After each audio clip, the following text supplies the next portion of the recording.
Hello, welcome back to Shock's Talks. I'm Shakti, and today we're talking about OBEs, or out-of-body experiences. So I have a lot of episodes that have covered the history of this, some of the research that's been done, famous remote viewers in our government, and natural psychics. But today I just want to chat very briefly about what I'm doing to increase the probability of having one of these experiences for myself. And if you've been here, you know a little bit about what I've been doing to try to make this happen, but I'm going to kind of recap that and then go into the progress that I'm making. So, starting at the very beginning. As a child, I've had some interesting experiences. I think most of us have, seeing things, hearing things, understanding things, just knowing things that maybe you shouldn't have known. As I grew up, I kind of pushed all that aside, like most of us do. And then through some wild times in my 20s where drugs were involved and a lack of sleep was causing me to basically live in an altered state, I started to have a lot more activity, just consciousness activity. So I don't even know how to explain all of that because there was so much chaos involved. Ever since then, my curiosity was really piqued and I decided to dive into the research. So I've been looking for answers and looking for explanations. And through that, I have come to this new place of understanding. But now I want more than anything to get back into the practical application of all of this. So I'm turning my focus, I'm not stopping the research, but I'm turning my focus towards the practices. And in order to do that, I have to really make some sacrifices, exercise some discipline, and be consistent. So for the last couple of years, I have been meditating pretty regularly, working with binaural beats, and trying to reach altered states of consciousness in a sober state. But I haven't cut things out of my life like weed and alcohol and caffeine and sugar and I've just been living regularly, dealing with life's normal stressors with the little crutches that I have. And in a way, I think there are beneficial properties to all of these things. All of nature's medicines, all that human intelligence has created to alter consciousness has its place and it has its special gifts to give. But in order to really trust what I'm experiencing and to take myself to the next level, I've decided to apply the recommendations of so many of the teachers of the out-of-body experience and really start cleaning out my system so that I can focus on increasing my dream recall and getting into deeper meditations. So why would all of this make a difference? Well, let's break it down one by one. I'll tell you where I got the advice and why I'm trying it out. So let's start with weed. That was the first thing I gave up. It's been about 9 or 10 days now. And I have always loved weed, and I've actually had a medical card for many years because I've used it to help me work through the PTSD that I experienced from an abusive relationship and some other traumatic events that occurred in my life. And so it especially helps me at night when I need to fall asleep and I don't want to be terrorized in my dreams. And I also need to be able to relax my body just to be able to fall asleep at night. And if I'm full of anxiety and fear, that's really hard to do. And even though I left that relationship just about 10 years ago, it's only been over the last 2 or 3 years that the PTSD has really started to subside, which I know sounds wild. Like, how can it take that long? These things, why would it take that long to get over this feeling? But the body stores trauma, we have cellular memories, and that's just the way that PTSD works. So it's been a very slow process, but I'm really starting to feel a lot better. And so I just woke up one day with this intuition and this kind of calling, like, now is the time. You're ready. Go ahead and let go of this medicine and this tool And of course, it has all these other benefits like recreational benefits and medicinal properties. And it's been really wonderful for me in a lot of ways. But I just knew that I was ready. So that's what I'm doing. That was step one. So that one kind of just came from my own self. It was an internal knowing. And every single night since I've stopped, I've had extremely vivid dreams. And every single morning or in the middle of the night when I wake up, like at 3 a.m. or whatever, I've been writing down those dreams because I know that all of that is going to help me with my recall. And in the research I've done around the out-of-body experience, one of the things that I've learned from Tom Campbell, Luis Minero, and others is that a lucid dream can be the launch pad for an out-of-body experience. So if you're very active in your dream life and then you're able to gain that lucidity, which just means you can consciously start to understand that you're dreaming and make decisions within the dream, from that point you can actually create an intent to be in an out-of-body state, and you can shift data streams directly from that dream state. So that's one thing that I'll be trying. And I also just know that like there's a lot of information in dreams, and I am naturally psychic in a very mellow way. I'm not an extreme like psychic medium or anything like that, but I have had a couple premonitions here and there, and I'm starting to notice that just remembering my dreams is one way to pick up on information, because even in the past week, the most mundane little premonitions have occurred. You know, like I dreamt about a tiny white dog, and then I saw that same tiny white dog the next day out at the dog park when I was walking my dog. Just a dog I hadn't seen before, you know. I dreamed about the James River, and I was in the river swimming, and then the river drained and there were all these objects at the bottom of it. And then the next day my sister said, I went to the river, you know, I'm so happy that I finally went swimming. This was like her first time going alone this season. So it was like, you know, very mild, loose connections, nothing crazy. But then I talked to my mom on the phone today, and she had had a dream about a white dog in a pond. I had had a dream about a white dog in a swimming pool. And in my dream, the dog was drowning. And in her dream, the dog was frozen. So those little connections are just interesting to me. In both of our dreams, someone else rescued the dog while we were the onlooker. So obviously, like, I don't know what the meaning of that is. It's a very loose connection, but it just feels like, okay, these are the kinds of things that can start to ramp up more and more when you pay attention to your dreams. The telepathy tapes just recently put out one of the new talk tracks where Kai Dickens was interviewing two different people speaking about dreams, and one of them was a Jungian practitioner who actually, I can't remember his name off the top of my head because I'm doing this one just out of my mind without any notes today, but you can look up the talk tracks and you can find the most recent episode and you'll know. And this Jungian practitioner, one of the things he does is he works with companies to help them spark their creativity if they feel like they're in a rut.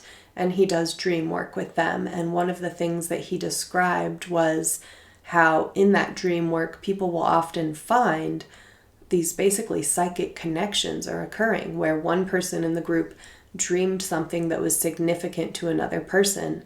His example was this one person dreamed that they were lost in India and they were looking for directions and they were feeling very overwhelmed, but they finally got to where they were going or something like that.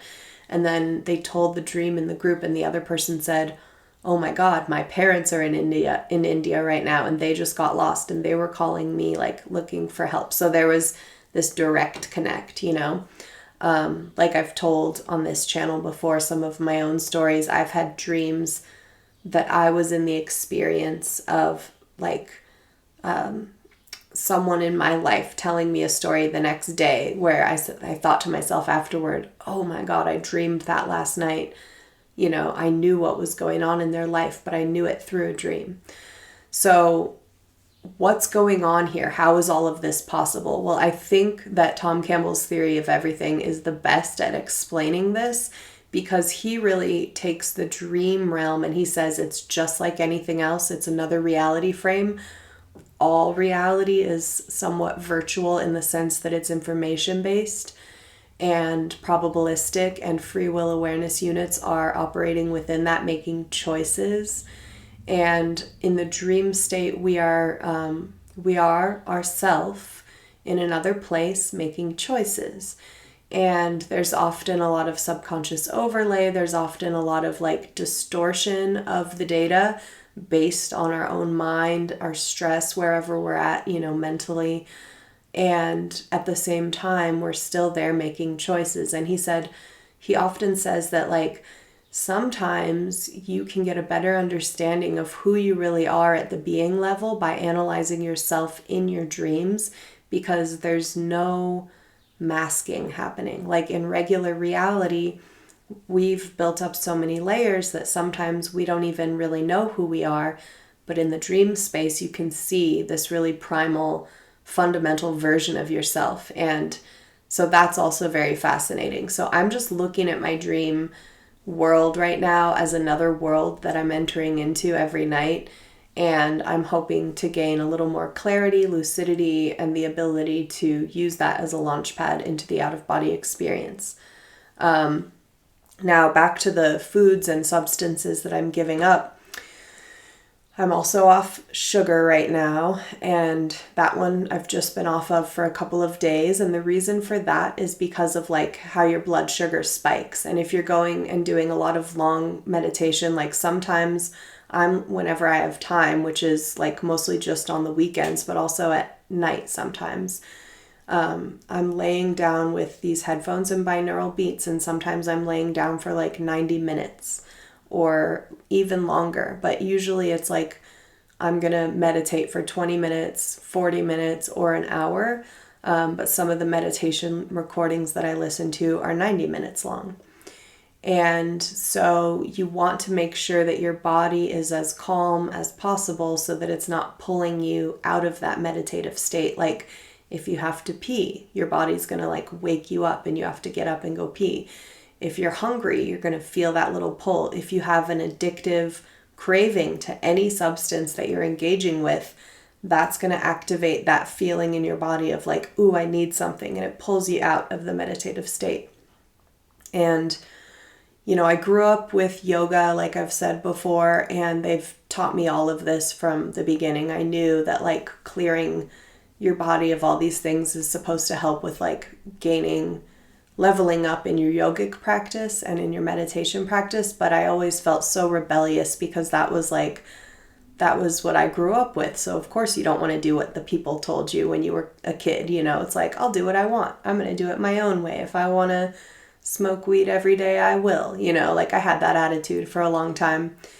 And annoyingly, now I'm going back to basics and I'm going all the way back to what I was taught in the beginning, which is like, purify your body and see what happens. So we're giving it a shot, Now, I will say the sugar thing is funny because famously Bob Monroe smoked cigarettes and loved having his little treats, and he wasn't purifying himself in any way, and he still had out-of-body experiences. So there's always exceptions. There's lots of people that do this stuff.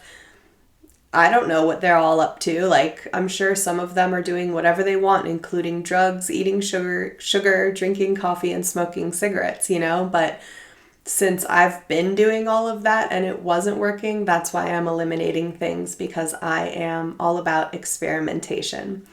So the sugar thing is just to like even out the chemistry so that you're not getting pulled out of meditation. Coffee is another one, and this is the hardest one, I think, because actually in the first couple days of being off coffee, I actually started to feel extremely depressed. Coffee is a powerful, powerful drug, but the longer we live, sometimes we can become sensitized to coffee, and so it can keep you in an agitated state like well into the evening, even if you just had 1 cup of coffee in the morning. And I'm the kind of person where that is the way it is for me. So I'm noticing like, okay, this is another one of those things where like it does something to my nervous system. It almost makes me feel itchy and agitated when I'm in a meditation state.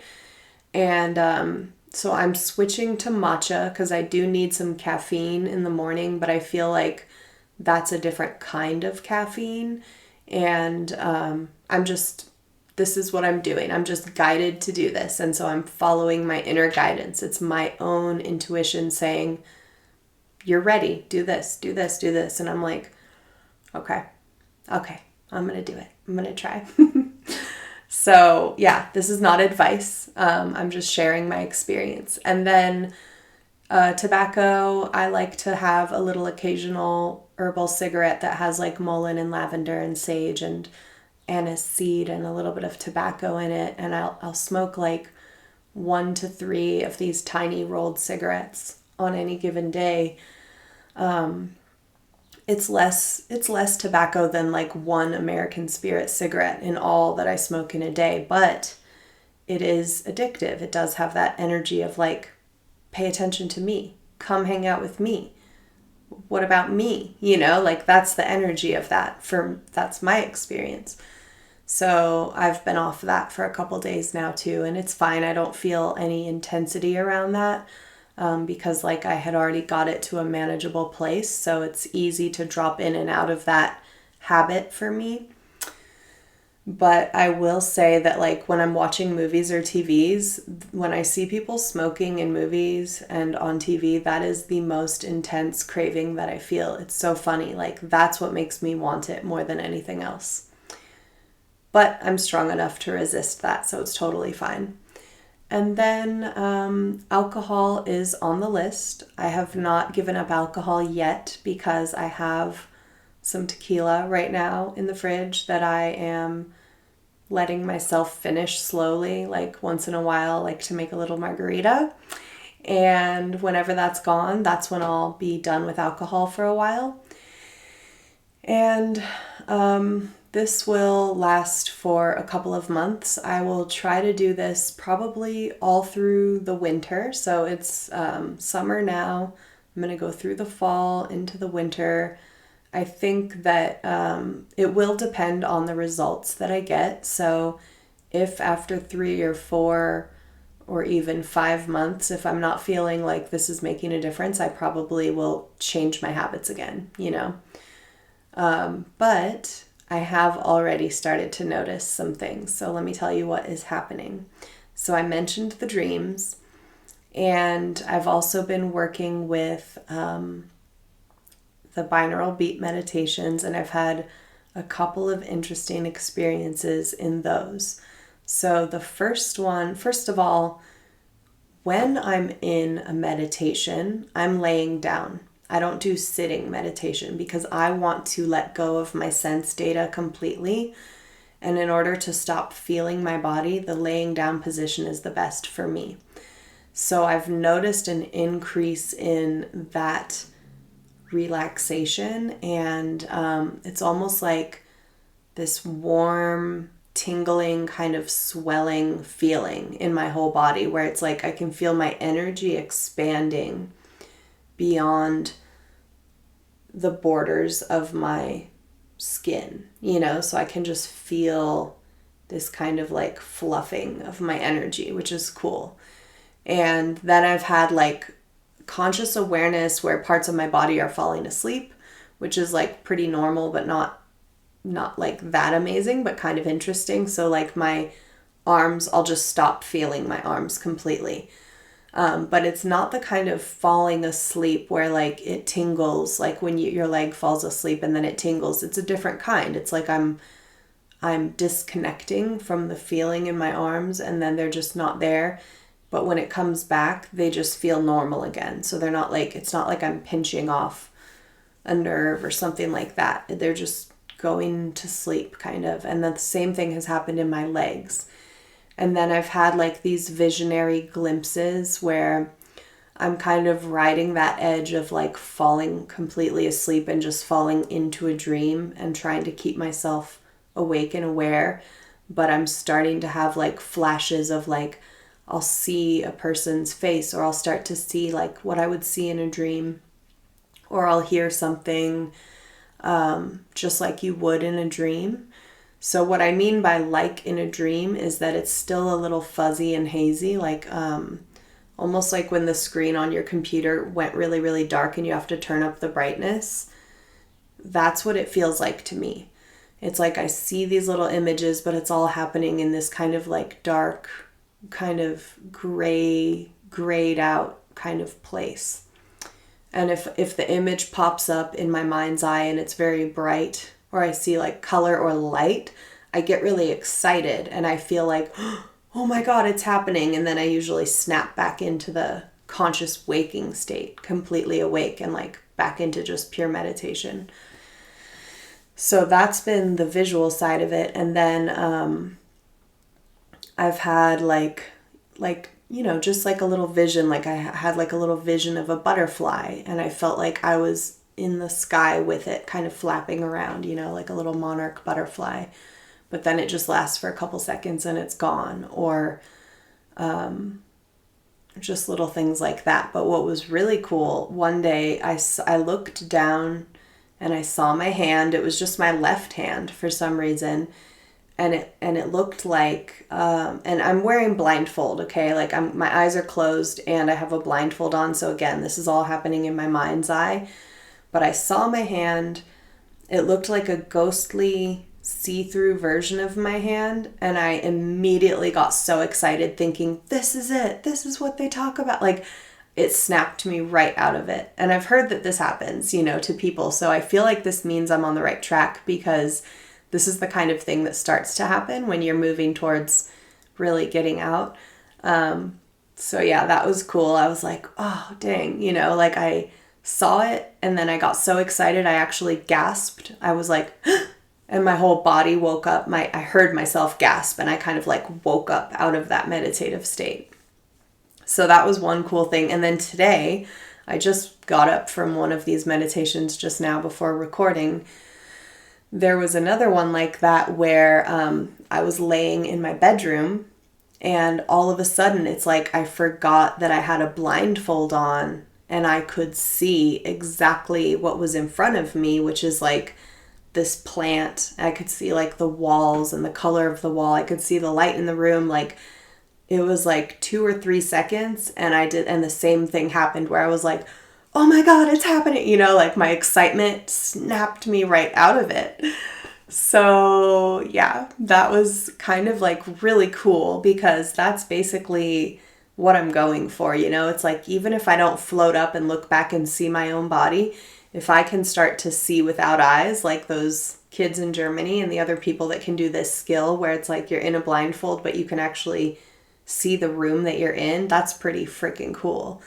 So, yeah, again, what is it worth if you only can have that for 2 or 3 seconds? You have to be able to sustain it to really take it to the next level. So that's why I'm being so disciplined right now and letting go of all these things that I love in order to have this experience that I've been really wanting to have for so many years now. And I had another little flash like that in today's meditation where I also saw the window in my room with the plants in front of it. It was like after that first flash, I kept meditating. I started drifting. I'm always fighting sleep. I'm kind of like drifting in and out of like just on the edge of sleep. And I saw that flash again, but then it just passed. This time I didn't like jolt myself out of it, but it just didn't sustain, it just faded away. So, yeah, that's kind of what's going on. I'm pretty excited. I'm going to keep trying and I'll keep letting you know how it goes. And a lot of people say like one of the biggest blockers is if you try too hard, if you expect things to happen, just like when people say, oh, you'll fall in love when you least expect it. And I'm always like, that's so annoying. Like when I'm in the mood where I want love, I'm like, I want love, I want to meet somebody, and then people will be like, oh, you'll meet them when you don't want it or something like that, and I just always feel so annoyed. But like maybe it's kind of true, I don't know. I've definitely had long stretches in my life where I have not wanted it at all and haven't cared about it and haven't thought about it, and it didn't just happen either during those times. Like, so I'm just like, whatever. I don't take any of that too seriously, but people say the same thing about this out of body stuff. They say, don't try too hard, like it'll happen when you least expect it. And it's like, well, how, I don't know, that just doesn't work for me, for my personality. I've also heard people say like, you can just practice it, like just practice and then you'll get it, or go to the Monroe Institute and take one of the workshops and it'll happen, or go, and it's just different for everyone. So because I understand through Tom Campbell's theory of everything that in this probabilistic reality, there are only so many factors that are within my control, all I'm doing is trying to increase the probability by doing what I can within my little realm of choice making to make it more optimal. Like, here you go, universe, I'm going to meet you halfway. Like, if it's meant to be, it's meant to be. If it's not, it won't happen. That's okay. It's not the end of the world. Like, I'm still having a cool life experience. I'm still having psychic perceptions. I'm still developing my intuition. I'm still paying attention to my interesting dreams. If I don't have the classic out-of-body experience, it's not the end of the world. I still get lots of information in other ways, and that will continue to increase. I just know it. I'm not worried about that at all. So I also feel like doing all of this stuff will help me to just to have more synchronicities in my life and to have more of a connected feeling with the fabric of reality, like with the unseen worlds. That's kind of what's motivating me the most. And I like to see how these connections play out in my life, like what opportunities might come from this, or what kinds of people might I meet, like what connections might I make. And I'm going to link it below, but there was a really cool interview on Mayim Bialik. Mayim Bialik is her name, and Dr. Mayim Bialik. And I think she was the actress on The Big Bang Theory, but she has a podcast, and she interviewed, I just saw it today, this woman, Angela Ford, who was one of the remote viewers who worked for the government. So she started off working for the FBI, and then she later on ended up as a civilian working for the Army. So she wasn't in the Army, but she worked for the Army, and she did a lot of the remote viewing stuff, missing persons cases, and all kinds of other things. She's a fascinating woman, and this interview is so cool. And what I love most about it is just like when I hear these people just talking about their careers and how real this whole world was, it's like it reminds me, it reignites my passion to understand and be connected to this parallel kind of covert reality that's like always right here with us, but that nobody really talks about, like these secret programs and just all the cool stuff that's going on that's like kind of flying under the radar, And that's why I study UFOs and UAP and all of that stuff, because I'm just like, this is all here. Like, this is all part of our world, but nobody talks about it. And that just blows my mind. And this woman is just chit-chatting so casually about her career, all the people she worked with. Her career, I think, really started off in the 80s, but then she had like a 30-year career doing this work. And you get to hear all these little personal anecdotes, and kind of some of the bullshit that she had to deal with in terms of like people not really respecting her or not paying for her for a job because this, that, or the other, like the bureaucracy and, how they tried to force their protocols down her throat. Like, remote viewing is the only way that the Army wants you to get information. Don't use your natural psychic abilities. Don't channel, for example. And she's like, okay, I'll do it your way. But then when the manager switches over to a different manager, he's like, do whatever you want, just get the information, things like that. And these little tidbits that you just hear from people like her, where, like she said, the intelligence agencies are just obsessed with information. She said they don't really care how they get that information. They just want the information. And that's why they employ psychics, because they're all about information and they want to get it any way they can. Just that alone opens up this whole can of worms in my imagination. So I highly recommend checking that out if you want to get really inspired and jazzed up about your psychic abilities and like how real this is and how people use it, the practical applications, because that's what kind of motivates me to keep trying. And you know how people can be taught these things and you can learn it, you can practice, you can.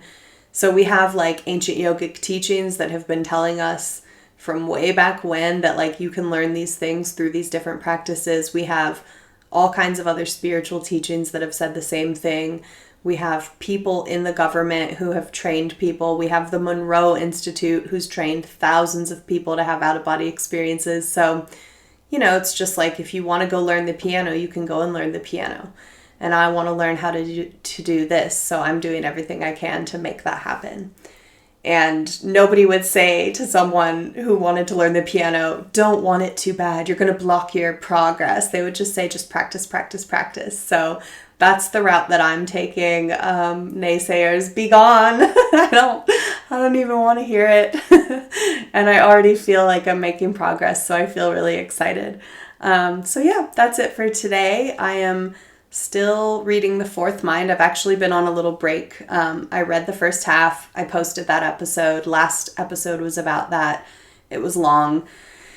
And now I'm like back to reading my fantasy book and just kind of doing a couple different things because I need to switch gears. You know, I need to like take breaks, little breathers, but I'll dig back in. I'll read part 2 and then I'll let you know because that's going to be all about exactly what I'm talking about today, which is human capabilities of consciousness, telepathy, levitation, healing, and other psi abilities, how we lost them and how we can regain them. Pretty cool, I think. Okay, thanks for being here, and I'll see you next time on Shocks Talks.